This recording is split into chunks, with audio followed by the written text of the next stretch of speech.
189 tornadoes in a single month. That is more than double the March average. And right now, as we speak, another massive storm system is building across the heartland, and it is heading straight for millions of Americans this week. If you live anywhere from Texas to the Great Lakes, you need to hear this. Stay with me for the next few minutes because at the 5-minute mark, I am going to break down exactly when the storms hit your city, hour by hour, so you know precisely when to prepare.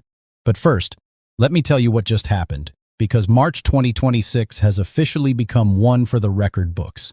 The average number of tornadoes in March across the United States is 76.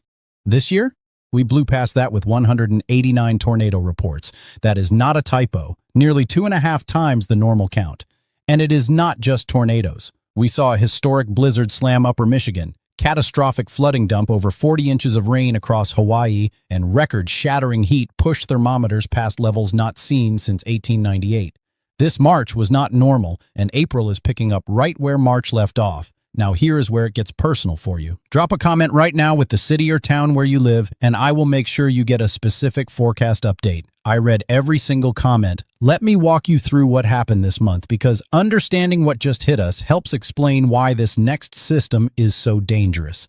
On March 5th through the 7th, a supercell tore through southern Michigan, producing an EF3 tornado near Union City. Entire neighborhoods were leveled. The damage was total loss for many homes. That EF3 became the strongest tornado ever recorded that early in the year in Michigan state history, beating the previous record set back in 2012 near Detroit. The supercell rode a warm front and got an extra boost from a lake breeze off Lake Michigan. That combination created a monster. Then, just days later on March 10th through 12th, another powerful supercell spawned the Kankakee tornado in Illinois. This one was rated EF2 and unfortunately caused fatalities. But what made this storm truly historic was the hail. The largest hailstone measured over 6 inches in diameter. 6 inches. That shattered the all-time Illinois state record, which had been just under 5 inches. When storm chasers on the ground are looking at a violent tornado and still talking about the hail, you know the hail is extraordinary. And we are not done.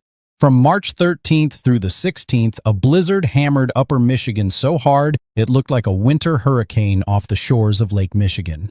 Along the cold front stretching across the southeast and the mid-Atlantic, more tornadoes spun up, thankfully mostly EF0 and EF1. Meanwhile, Hawaii endured flooding from March 11th through the 25th, with some areas receiving over 40 inches of rain across the islands.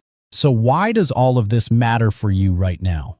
Because the same atmospheric pattern that fueled these disasters is reloading. And here is the part you cannot afford to miss. A deep trough in the jet stream is setting up over the western United States starting midweek. This trough is going to do 2 critical things. First, it is going to open the floodgates from the Gulf of Mexico, pulling thick, humid air northward with dew points jumping back into the 60s. Second, it is going to send multiple storm systems riding across the country from Wednesday all the way through Easter Sunday.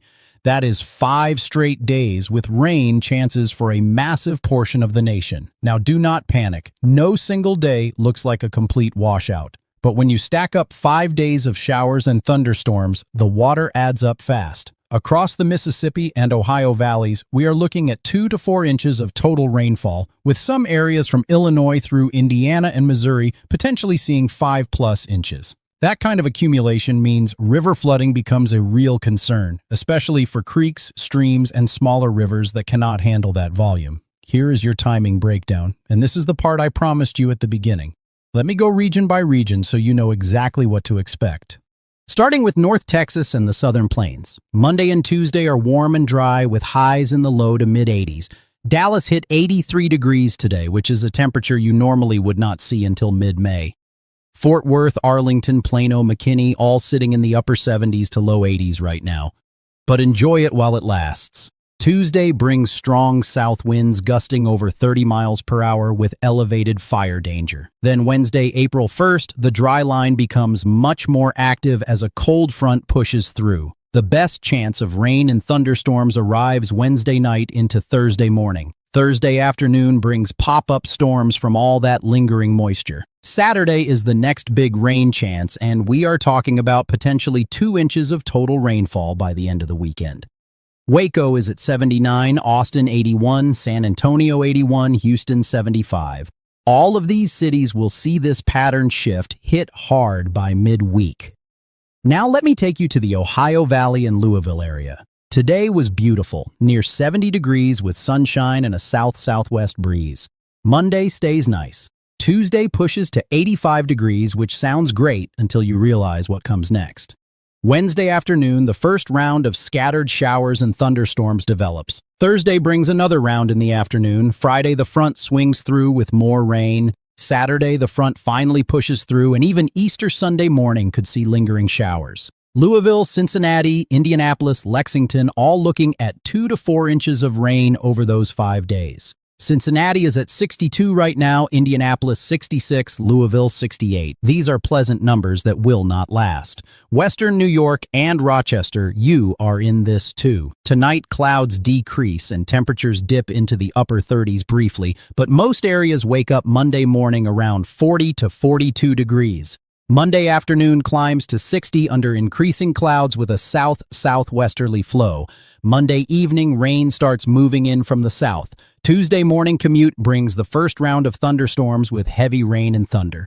Tuesday afternoon may see a brief break before a second round of storms hits during the evening commute. A cold front crosses Tuesday night, dropping temperatures for Wednesday, though not as cold as last week.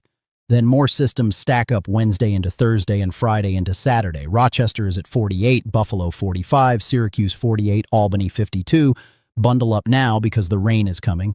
San Diego and Southern California, you have been living in a completely different world. Record heat shattered marks going back to 1898. Escondido hit 93 degrees today, breaking a record that stood for 128 years. Campo has broken records every single day this week. But here is the twist. The heat is over. Low pressure systems are pushing in from the west, and temperatures are about to drop 10 to 15 degrees from their peaks. The coast drops to the upper 60s by Tuesday. Inland valleys fall from the 90s back into the 70s. El Cajon goes from 84 to the low 70s. There is even a 10 to 20% chance of light showers Tuesday night through Wednesday, which is remarkable considering how dry it has been.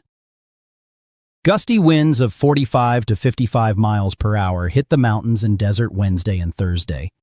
Then Santa Ana winds return Friday and Saturday, bumping temperatures back up slightly before the pattern settles. Now let me give you the big picture temperatures across the country right now so you can see just how dramatic this contrast is. Phoenix is at 95 degrees, Palm Springs 99, Tucson 84, Las Vegas 90. That is extreme heat baking the southwest. Meanwhile, Seattle is at 42 with rain and fog, Portland 53 and overcast. Anchorage is at 30 degrees. The temperature difference between Phoenix and Anchorage right now is 65 degrees. That kind of contrast is exactly what fuels severe weather when these air masses collide. Across the heartland, Denver is at 81, Colorado Springs 74, Kansas City 74, Omaha 74. These mild to warm readings are feeding moisture northward. Chicago sits at 61, Detroit 52, Cleveland 57. The Great Lakes are cooler but about to get hit by that moisture surge. Down south, Atlanta is 63, Nashville 68, Memphis 73, New Orleans 69, Birmingham 63. All of these cities are in the path of the incoming storm systems. Along the East Coast, New York is at 49, Philadelphia 54, Washington, D.C. 56, Boston 46, Miami 75. The Northeast stays relatively quiet early in the week, but the back end of the system could bring unsettled weather by the weekend. So here is what you need to do right now. If you are in the storm zone from Texas through the Ohio Valley and into the Great Lakes, make sure your emergency supplies are ready. Charge your devices, know where your safe room is, keep an eye on local alerts starting Wednesday.